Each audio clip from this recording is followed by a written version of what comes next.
Welcome to the Secret Stash. That's super secret. And this is the only show that tracks down the local people behind the places and things we love. I'm going to kick it off with my favorite thing ever. Then goes deep to reveal the best kept secrets behind them all. Why are we talking to people? Let them know. Shout the rooftops. This is great. And leave you with a stash of stories and offers you'll only find here.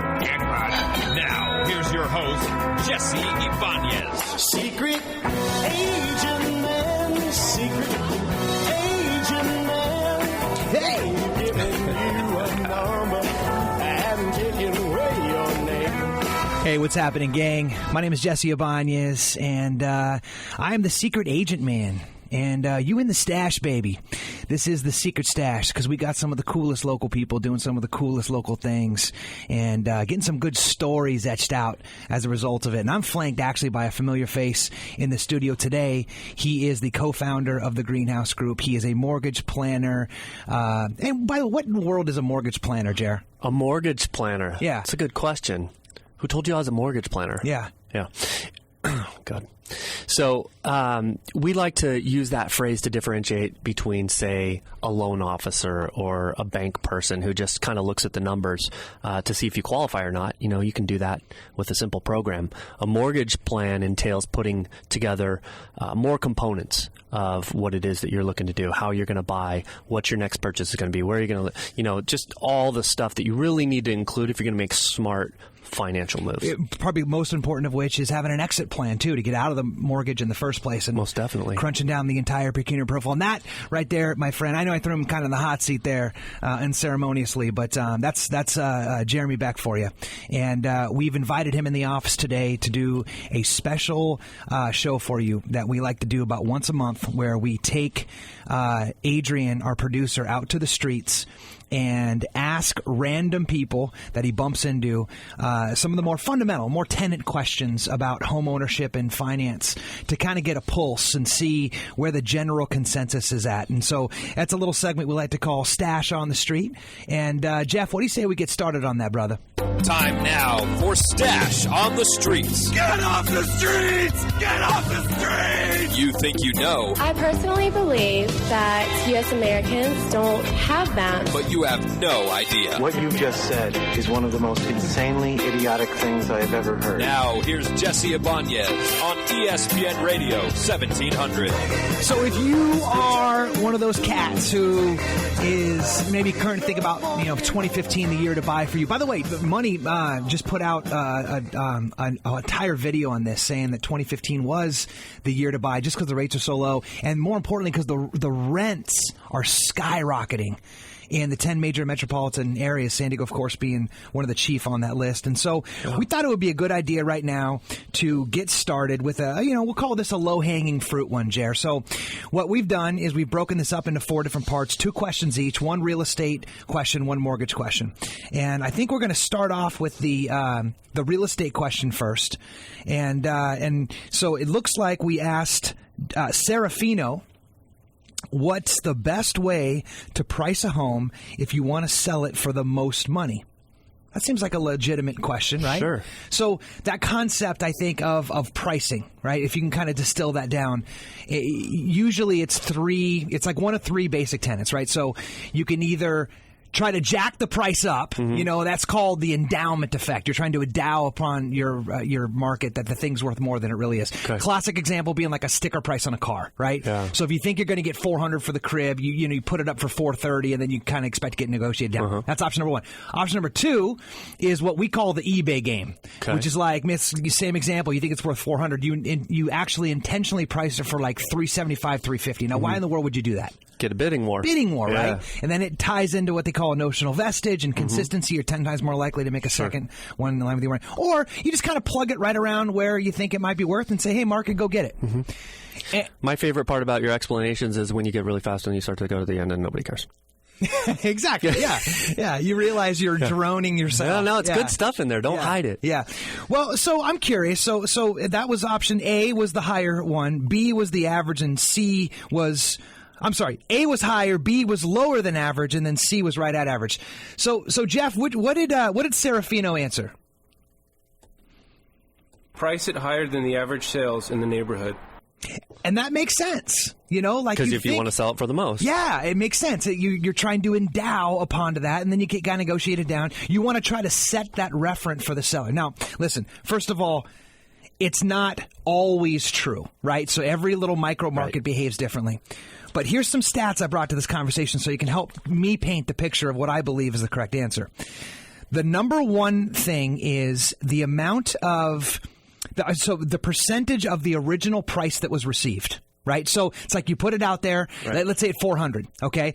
What typically on average are you getting out of that 400? Are you getting 400 even and it's equal? Are you getting less than? So it's like a percentage down or a percentage up. Right now in San Diego County for the last month, they're getting 96.3% of their list price. Okay. That's pretty good. Interesting. That's just a little under 4%, right? So 3.7% there. That's pretty good.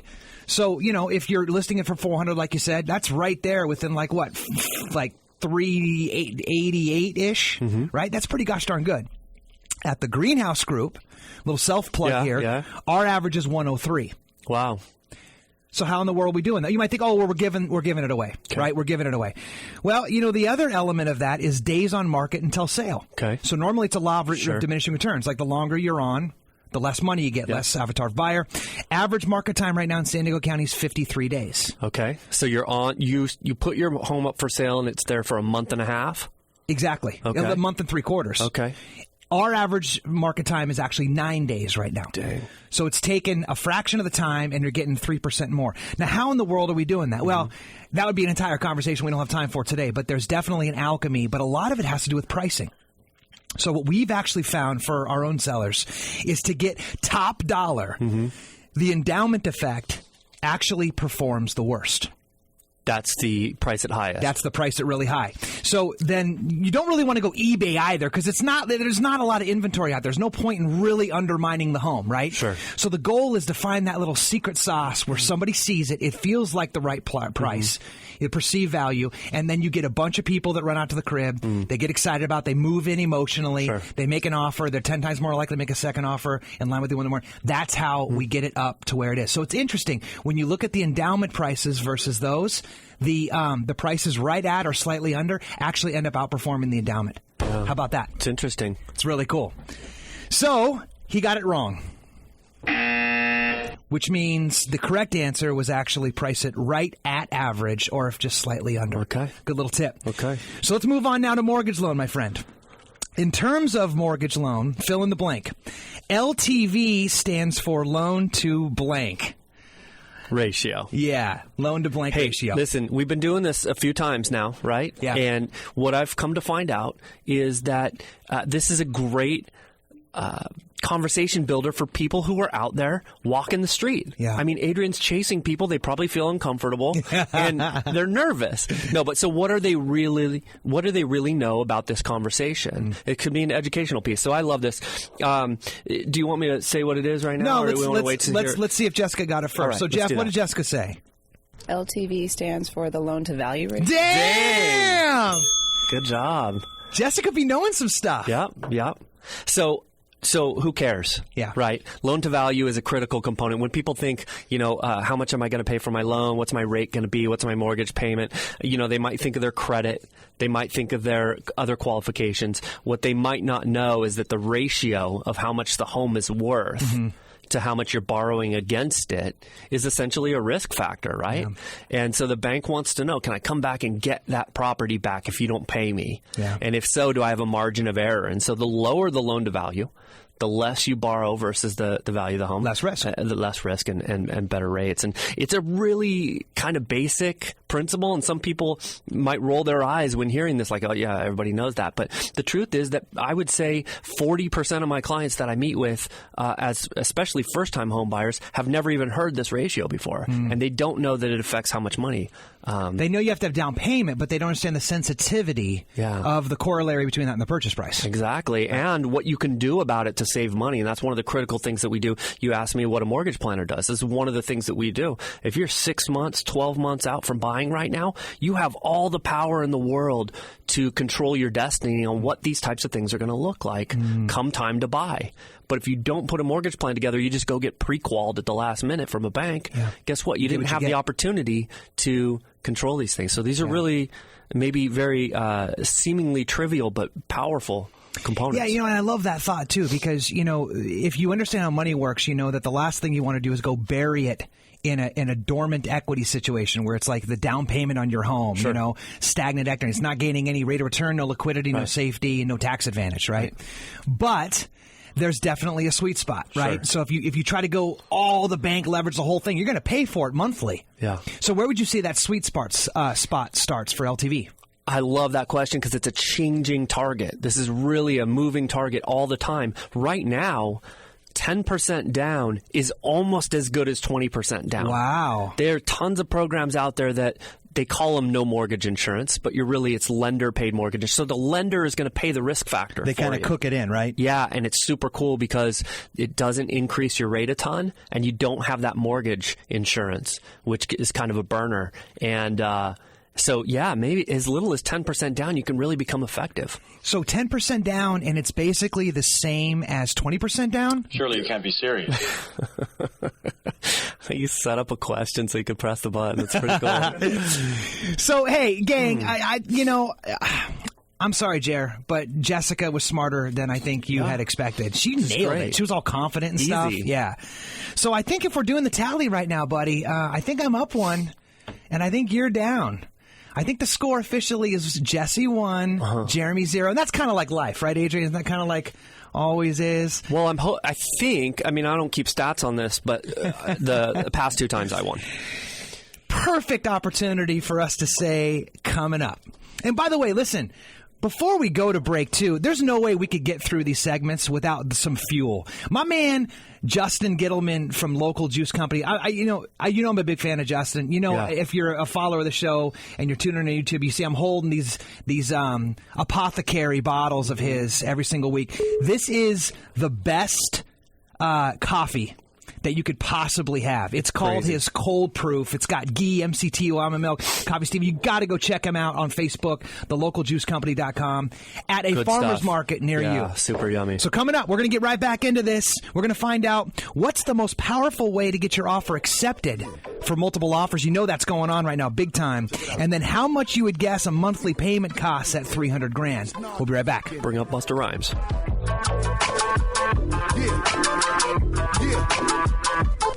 Break your freaking neck, boy. Be sure to follow the show on Facebook at Jesse's Secret Stash and on Twitter at Follow the Stash. I'm gonna love you until you hate me. You're listening to The Secret Stash with host Jesse Ibañez on ESPN Radio 1700. What's happening, gang? You are live in The Secret Stash, and we got you on the noon hour here, ESPN Radio 1700 with the GreenHouse group. And if you are thinking about maybe buying or selling or maybe getting some money borrowed from the bank, man, you have the right spot right now, because we're doing a little thing we do once a month called Stash in the Streets, getting all educated and stuff about what the average person knows about, this whole conversation, and probably a little bit of sprinkle of consciousness on top to get them to what they should know, or at least you, because you tuned in live here for the noon hour. So let's pick up right back where we left off. We were talking about the best way to price a home strategy, and then you were talking about what loan to value stands for. So, Jeff, let's get right back into this. It looks like real estate. Looks like I'm up first now. So who did we grab for my next question? My name is Patrick. I'm 35, and I live in Encinitas. Okay, Patrick, 35. Sounds like he knows what's up. It's the wheelhouse. Yeah. Encinitas. Okay, good. That's the majority of our client base right there. So we asked Patrick here. So let's see what we got. What's the most powerful way to get your offer accepted when there's multiple offers? Now, man, this is a juicy topic right now because we've got more people trying to buy than homes to sell them. Yeah. And also just happens to be the most on fire financial market to get a mortgage right now. So people are dying to put their name on something before the rates start jacking back up. Am I right? Most definitely. So there's a couple different options here. I think we gave Pat 4 of them. So option number 1 is your price has got to be the highest. Okay, so it makes sense, right? Sure. You're the biggest fish in the barrel. Yep. Number 2 is you have to have an all-cash offer. Mm-hmm. Okay. These are the most powerful ways to get your offer accepted. No question. Number 3 is you must shorten the time frame of all of your buyer contingencies. Ouch. Right? So put it on the loan guy. Yeah, right? Or you must pull at the heartstrings of the seller and sell them on who's buying the home, why they must have it, and that all these buyers are going to be, and that the buyer is actually going to be there in the end. Dang. You know, it's like one of those things where whenever the one's the longest and seems to make the most sense is probably the right answer. And that's a little canary in the coal mine for Pat. But let's just hustle through these real quick. Yep. So obviously, if you're the highest price, you got the best shot. Sure. But that's not where the conversation ends. Okay? Because it has at least as much to do with terms. Yeah. Okay? So that's the next thing down. So if you're an all-cash offer and you're the highest price, come on, dude. 11 times out of 10, you got that deal. Yeah. Right? Game over. Right. But at the same point in time, it's not all that the seller's concerned about.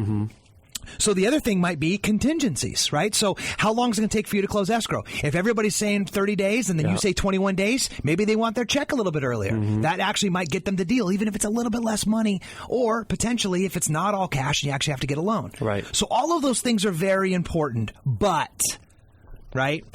The most important thing, in my humble opinion, is making sure that you are the right fit for the purchase in the first place. So you might say, yes, the answer is all of these combined. But if they're all homogenous, everybody's about the same, everybody's not going to be all cash. That day's kind of gone. But let's say everybody who's getting a loan is kind of putting about the same amount down. Right. Everybody's kind of hustling for the same little pool of contingencies. But then you go the extra mile and you write the seller a letter. Or best, like what we do, is we put them in front of a video camera and actually they can connect with them as a human being. Not a diatribe, nothing more than 30 to 45 seconds at the most, but hey, here's who we are, and here's why we must buy this home. We're going to carry on your legacy, and most importantly for the seller, we're not going to leave you high and dry, right? Because that's the most important thing for a seller, man. That's what everyone seems to be scared about on the other side when we're helping buyers. No question whatsoever. So all of those things are critical. Agents, of course, love getting offers like that because they feel confident saying, hey, this isn't just a spray and pray guy. Sure. These guys are going to be there, right? So number one fear for a seller, not closing in the first place. Even if it's no fault of the home itself, going back out in the market, always lower price. Best case scenario, that's another 30 days. And the time, notwithstanding, right? Yeah. They smell blood. Oh, what's wrong with the house? You know, that whole thing goes down. So if you... well, I'll let's see what Pat said first, and then I'll drop the final anvil. B, you must have an all-cash offer. Yeah, right? So he's not wrong, No. you know? So there's no real wrong answer to this. But if you're tuning in right now, you're getting the secret sauce. And I'm telling you right now, if you got cash, obviously that's great. But for most of us, we don't. So we have to manipulate the other things. You got to make sure your price is strong. You got to maybe tighten up on your contingencies a little bit just because it's so competitive right now. And then make sure that you're working with a team who knows how to get you in front of that seller in a way that probably most agents don't and aren't. Sure. And I'll even leave a little plug here. If you're curious to know what those 6 things and 3 actions are for us, go to our site at thegreenhousegroupinc.com/Jesse. Shoot me an email, or jesse@greenbeansgrow.com, and I'll happily put one in the email for you so you can make sure you can do that for yourself. Cool. Cool? All right, my man. So let's move over now to the mortgage side of things. Let's see who we picked up for this question. Jeffrey Moreland, I'm 25, and I'm from Quebec City, Canada. Dope, dude. I thought he was stoned there for a second, but I think that was just his Quebec delivery there. Okay, good. So what did we ask Jeff, Jer? You know, this is another one of those gut checks, super simple, but what I find is some of the largest misconceptions about first-time home buyers is what do they need for down payments, right? That loan-to-value question. And then how much is it going to cost me? You know, what would you say, you talked about rents earlier, what would you say people pay on average for rent in San Diego? $2,000? $1,800? Well, I'll tell you what, whatever they're paying right now, and if you are a renter right now, you got to hear this. Whatever you're paying right now, it's probably going to go up significantly. Yep. They were talking about a little bubble in rents, actually, that could pop up almost to double digits over the course of the next 12 to 18 months.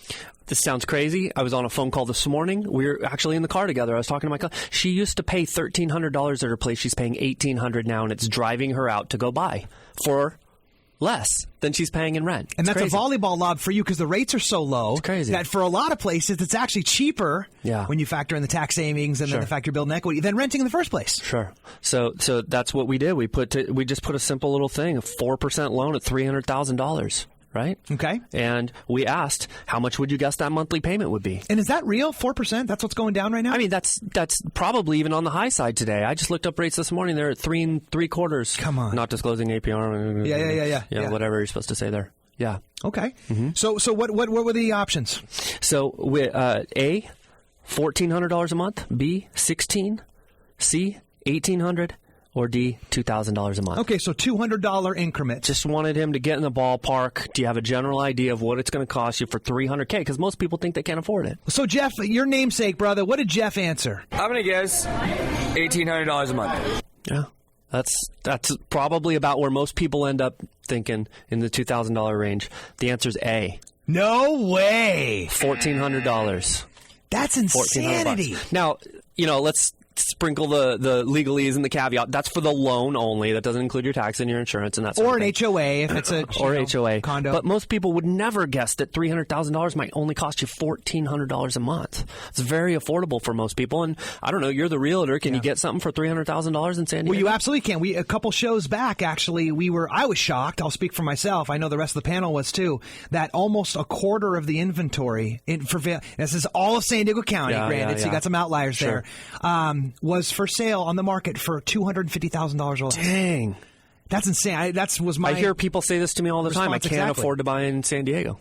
Which is true, too. We're also one of the most expensive, but shocking that the contrast is there's actually a lot that's available out there. And the interesting component here is the interest rates, man. Yeah. You move this 1% and it changes your buying power by $50,000 or something. Well, that's what I was going to ask you. I mean, obviously, pretty amazing. Not to put you on the spot for math, but get us in kind of the room there. Like, what does it look like? Yeah. So you could, at let's say that rates went up to 5%, you might be looking at qualifying for around $250,000 instead of $300,000. It's a pretty substantial movement. Should we get some Chris Tucker on that one? Yeah, push a button. Chris Tucker needed to get in there.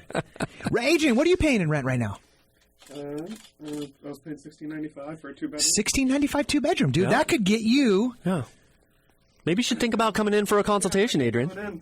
We'll put some numbers together and see if you qualify. Dude, that's crazy. Yeah. So that means technically he could actually get more than $300, right? Yeah. An extra $100. Or now you can allow for 20. Yeah, now you can allow for taxes, insurance, right. And that so that builds in. So probably back to $300. Yeah. But just apples for apples there off your principal and interest. That's probably up to $320. Yeah, we're not even talking about the tax deductible nature of your interest payments. And then there's that, right? And then the building of equity, all that stuff too. Yeah, it's fantastic, dude. Yeah. So what did you call it funtastic? Was that a Freudian? You might because I'm having fun right now. You might have just said it was funtastic. Yeah, I'm having fun. Are you having fun? Ding! Do you have a little bell over there? I probably could, but I'm not going to do it just because I think that would make you too happy. Okay. So, and by the way, dude, are you feeling me on this? So good. Talk to me. I'm like amped triple from when I walked in and started sipping on this thing. And I'll tell you that I was a little concerned because there seems to be floaties in there. Yeah. Like little chunks of raw goodness. And by the way, we're talking about the cold proof from the local juice company. Sorry. This isn't a TV show. I'm used to being show. on TV, which is why I did. So, yeah, but, you look at it and you think that looks like a little soupy concoction that someone brewed up at home, and it's delicious. No, it's incredible. Best cup of coffee you'll ever have in your life, Justin, Local Juice Co. I know, I'm not supposed to plug him more than once, but I love this stuff, man. You can charge him more. So, hey, listen, that's what the stash is all about, baby. You tuned in for your lunch hour. Look at you getting all, creative and your right side of your brain blowing up and stuff, because if you're in the market right now, you're thinking about maybe buying in the next, all the way, about 12 months out? Sure. And I would even warn you about that a little bit, because who knows what the big bad wolf of rates is going to look like. You heard me, Jer, say that if it jumps up by 1%, that could cost you $50,000 in purchase power. And I'll tell you, that's a totally different market. 300 to 250. That changes things pretty quick. So we got all, strategied up about what's the best way to price your home. We talked about the basics of LTV, getting financing, how to position yourself against all the other buyers that are going to be vying for that home that you must have, and then talking money with my man Jeremy Beck, mortgage planner at the GreenHouse Group. My name's Jesse Ibañez. I'm the real estate consultant wing of this thing. And coming up, you're going to get all caught up on some sports updates and all that good stuff. You're going to hear from some fantastic sponsors. And then we're going to get back into, is it possible to buy a home if you've got to sell the one that you've currently got, and how to do it so that you only move once. And then a true and false about buying a rental property. You can qualify for both mortgages at the same time. We'll be right back.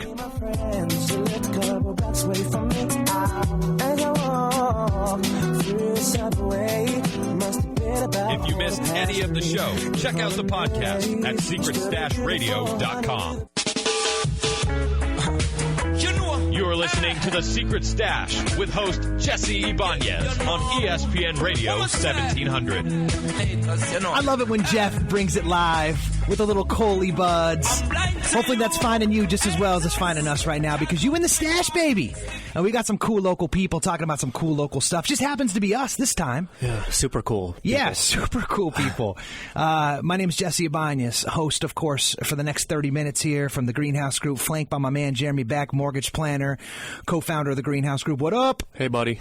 And we're doing a little segment we call Stash on the Street for you today. So if you happen to be in the market right now to buy a home, or thinking about me selling a home, or maybe selling one and buying one, it's actually a perfect segue for my next question right now. Jeff, who did we run into next for the next real estate question for me? My name is Tyler. I'm 30 years old, and I am from Del Mar. Tyler sounds like he knows a thing or two there. He's got Del Mar address speaking for him. You don't just stumble into Del Mar like a transient. You get there by design. He could live with his parents still at 30. Could live with his parents. Good call. Yeah. Failure to launch guy. You probably see a lot of yourself in that, don't you? You know, it's where I'm from. Yeah. So what did we ask Tyler? So it looks like we said, hey, is it possible to buy a new home? Okay, so that's one part. If you have to sell the home that you currently own and live in, right? So you already own, don't have enough loot, so you got to sell that in order to get where you need to be. In order to buy that home, but only move once. Okay, right. Interesting. So let's disassemble that a little bit. So if you know enough about this conversation, you know that the lowest hanging fruit on the tree is what's called a contingent offer. Right? So what does that mean? That basically means, hey, I'd like to move. I can't afford it. I need to sell my house in order to get that. So what do? You basically go out and you look for a home, like in good faith, right? And then you find one. You're like, oh my God, this is the one. This is the one that made me move. And then you write an offer to that seller and you say, I'll buy that contingent on me actually selling my home. But just one thing. Yeah. Oh, there's one thing, right? Which makes a ton of sense, right? Here's the challenge, though. How's that go over in today's market? That's incredibly non-competitive to a seller who probably has a line of people lined up outside the door who also want to buy. You could probably give them similar terms, right?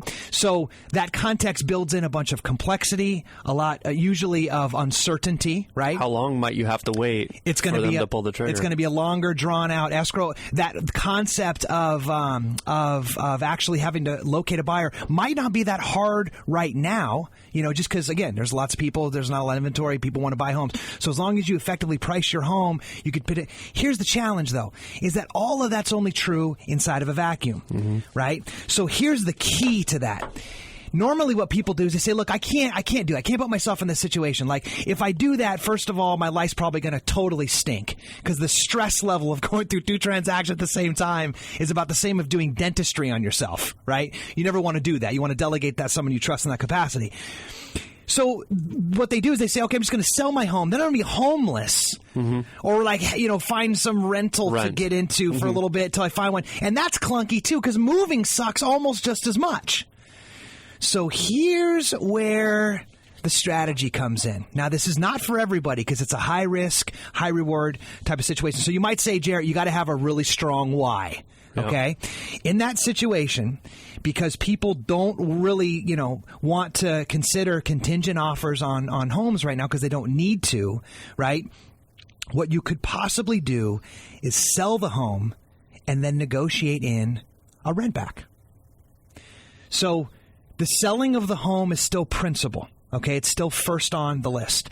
But what you could basically do is say, okay, look, I'm just going to sell this crib. And then, because there's a lot of buyers that want to buy, maybe a buyer be willing to say, look, I'm going to buy it from you, and then I'm going to allow you 30 days is ideal. Most Fannie and Freddie will say, hey, 30 days, that's about as much, so I'll let the seller stand there before the buyer takes possession. But I've seen it go for as much as 60 days, right? So in that point of time, you get all the money, you get all the cash, you basically fuel your next offer to not have to be contingent. You're still in the house, and then you quickly go out there and you find one, you identify one within 60 days. Now, kind of a lot of integrated complexity on the line right there, but hey, it's one of those things. It's like you got to do what most people won't to get what most people don't in this market right now. Yeah.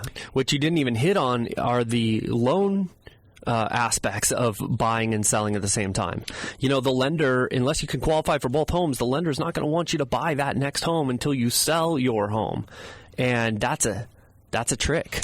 So you got to be prepared and have a strategy for that. You got to have a strategy for that, and then it's just kind of like I hope I get this much, and I hope everything kind of stays the same versus having an actual pre-approval. Exactly. Because you got the cash already. It's been sourced, been verified, all that good stuff. Yep. So it's like, status quo is do the contingent offer. Number one option with that is that you're probably just not going to get it. Well, number one, most likely outcome, you're just not going to get it. They're just going to go on to the next buyer. Number two is if you do get it, guaranteed you're going to have to pay a lot more money than everybody else because you have to build in that risk factor. So you're going to overpay for the home. You're probably going to have to relegate yourself to worse terms than you would have normally. And then on the other end, you're probably going to end up having to take less for your home because you're in such a time crunch. Yeah. You just got to get for what you can. You hope your first person that comes along gives you the money. That might be the case. Maybe not so much right now, but still, it's definitely a concern. And then the stress, of course. So let's see what Tyler said. I doubt he got that one right. Let's see what he said, Jeff. Yes, I do think it's possible. My man Tyler. Dang. Up in the spot. Good deal. Good for you, Tyler. We thought he was a smart guy. So good. If you have any questions about, obviously, it's integrated complexity. So go ahead and give us a call at the GreenHouse Group, 858-863-0261. Again, that's 858-863-0261. Jer, who do we get for the next mortgage question, Jeff? Hi, my name is Tim Nicholson. My location is Encinitas, California. Good deal, man. Encinitas, California. Tim. Now, what did you ask Tim, Jer? We did a little true or false. Make it a little bit easier. When buying a rental property, you must be able to qualify for both your current rent slash mortgage and the new property at the same time. So if you want to have another property, a rental, do you have to be able to qualify for both mortgage payments? So you already have a rental and you're buying another rental, or you have a home that you live in? Yeah. Well, so with the slash rental mortgage is because you could be a renter and buy an investment property that you don't plan on living in. That's true, too. So, but typically people have their own home. Right. And they want to buy another one. Right. Get some cash. So how do you qualify for that? Do you have to qualify for the mortgage for both of them?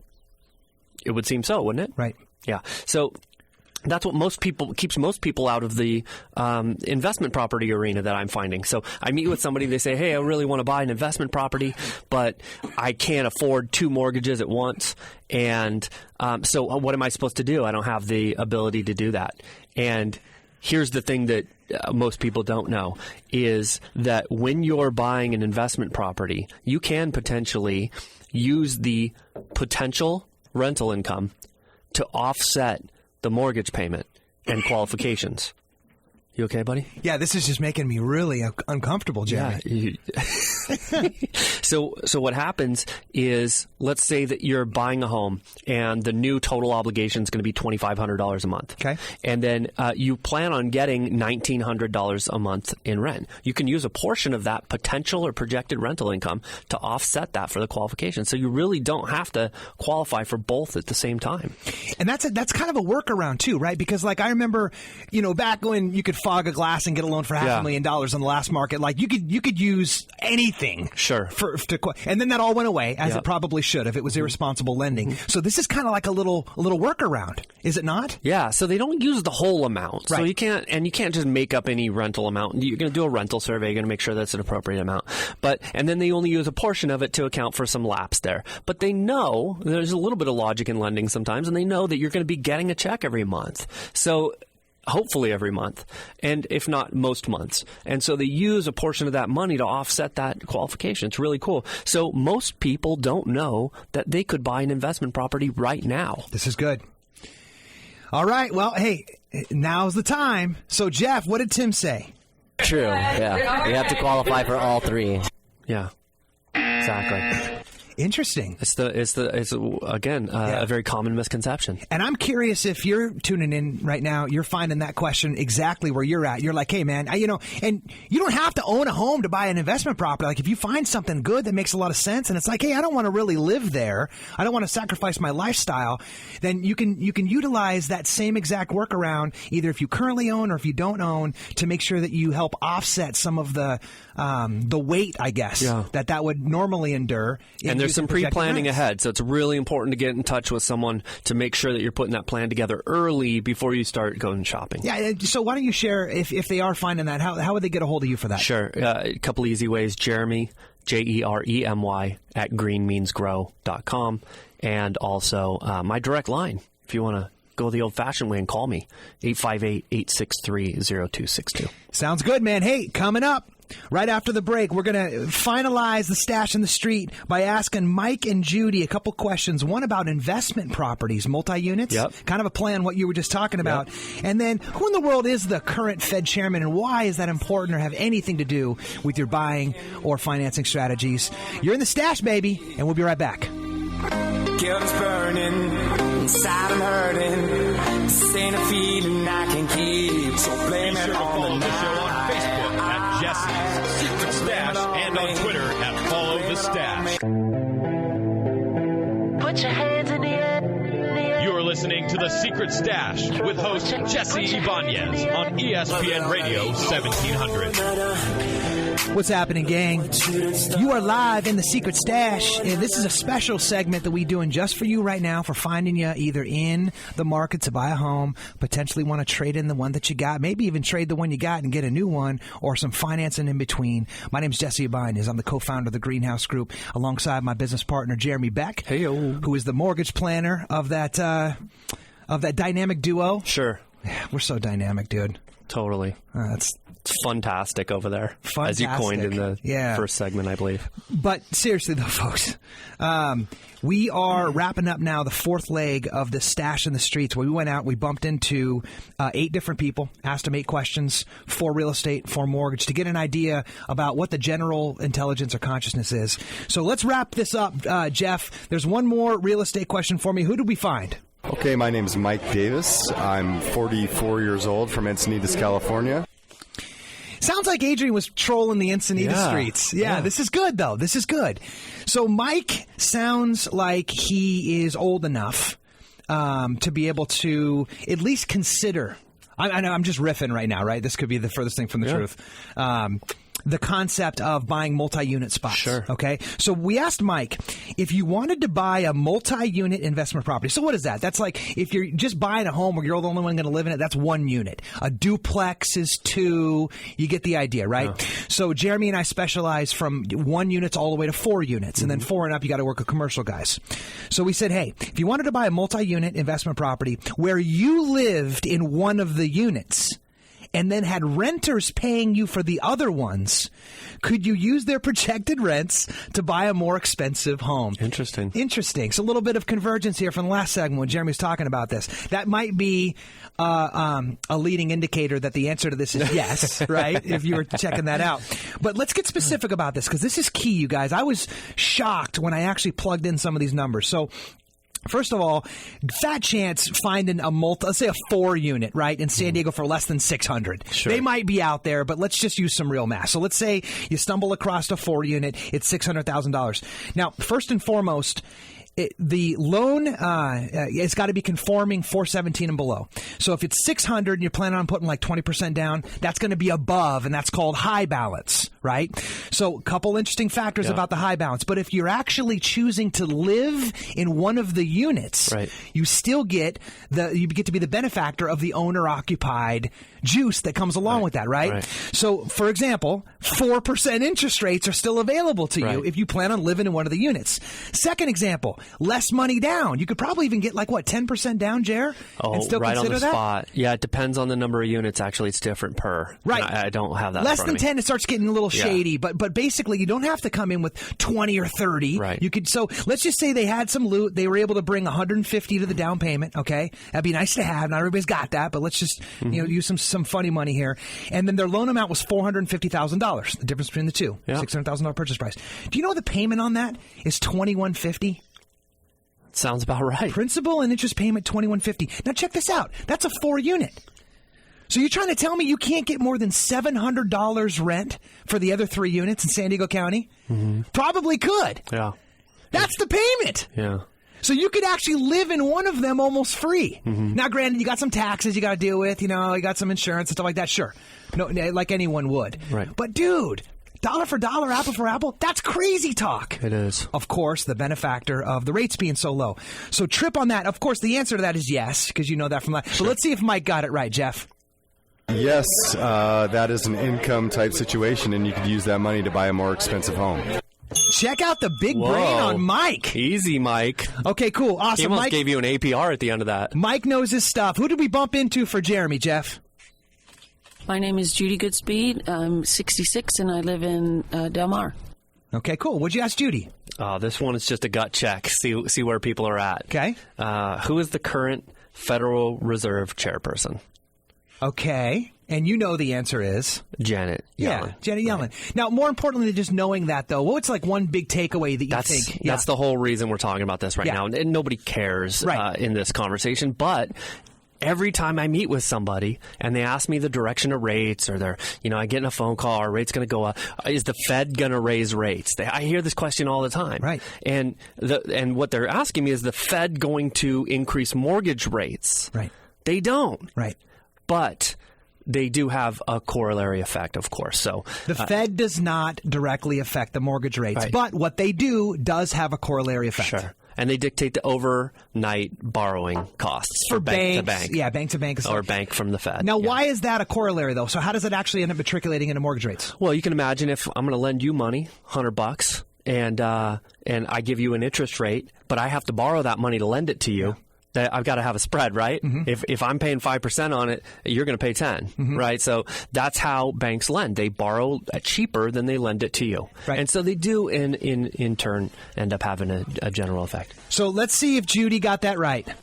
I believe it's Janet Yellen or Yellen. Oh, she got it. She got it. Yeah. Nice work. Yeah, and it's everybody's aware of this right now. It's having an impact on our economy in general. So thank you for hanging out for the last hour. Hopefully you picked up at least one thing along this way from learning from all the wonderful participants we bumped into along the streets.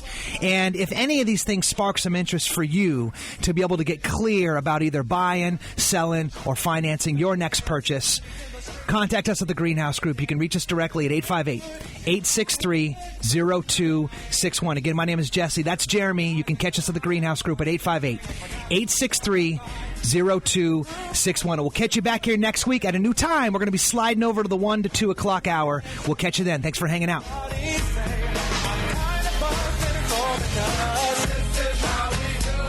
Thanks for listening to The Secret Stash. If you missed any of the show, check out the podcast at secretstashradio.com. And we'll be back next Tuesday at noon right here on ESPN Radio 1700.